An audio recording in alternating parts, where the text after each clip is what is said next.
Sot bëhet promovimi i antropologjisë grafike, dita ku gjithçka ndryshoi, me bashkëautore Neta Guretiçë dhe Daniela Peleg.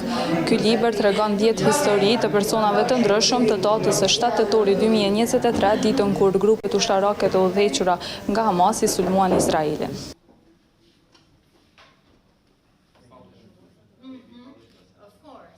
Siç e dini të gjithë, për fat të keq, gjatë një viti e gjysmë të fundit, Izraeli ka përjetuar një periudhë jashtëzakonisht të vështirë, duke filluar me sulmin e tmerrshëm terrorist të 7 tetorit ndaj Izraelit, në të cilin u vran 1200 njerëz brenda një dite, u plagosën shumë të tjerë u rrëmbyen. Dhe nga dhimbja, nga gjitha këto eksperienca që njerëzit kanë kaluar, ne e shohim Izraelin që kultura dhe arti është duke u krijuar si një mënyrë që po shpreh dhimbjen dhe traumën, si një mënyrë për të përballur me atë që ndodhi, dhe libri, dita kur gjithçka ndryshoi, është në të vërtet një nga këto forma të krijimit të artit.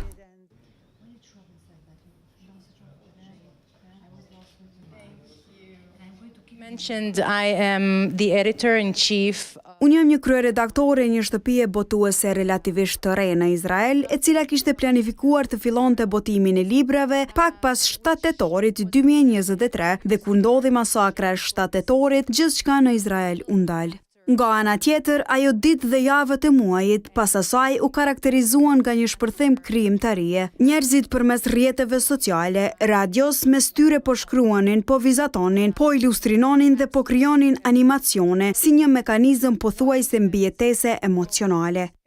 Duhet ta përpunonim traumën, duhet t'i japim kuptim asaj që po ndodhte. Duhet t'i japim fjalë dhe emra, dhe kjo ishte shumë e ndjeshme në sferën shoqërore. Prandaj shtëpia jon botuese vendosi të merrte atë sinjal. U përqendruam në zhandre grafike, kështu që librat tanë janë kryesisht novela grafike dhe komike. Kështu i u drejtuam ilustratorëve dhe artistëve të njohur në Izrael dhe i kërkuam secilit të zgjidhte njëra nga mira historitë personale, thellësisht personale, që ndodhen atë ditë.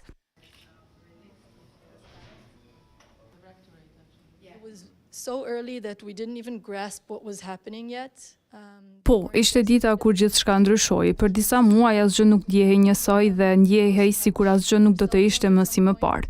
Për disa javë unë ndjeva e paralizuar, mendova se ajo që bëja si ilustruese, si tregimtare ishte pa kuptim, se nuk mund ta ndihmoja askënd. Por disa ditë pas sulmit morja një mesazh në Instagram nga një vajzë e re që nuk e njihja, e cila ndiqte punën time. Ajo më tha: "Shoqja ime më e mirë u vra në festivalin Nova, që ishte sulmi më i madh pas 7 tetorit në festivalin muzikor, dhe do të doja shumë që të vizatoje një portret të saj për mua dhe për familjen e saj." Dhe kjo është diçka e vogël, por për mua ndjeu si një thirrje, si një zë që më tha: "Hej, dikush të dha diçka për të bërë." Brenda gjithë kësaj zbrastësie dhe humbje kuptimi, mora një thirrje për të vepruar, dhe kështu përfundova duke vizatuar disa dhjetra portrete të njerëzve, për të cilët të afërmit të tyre më kishin kërkuar të bëja portrete.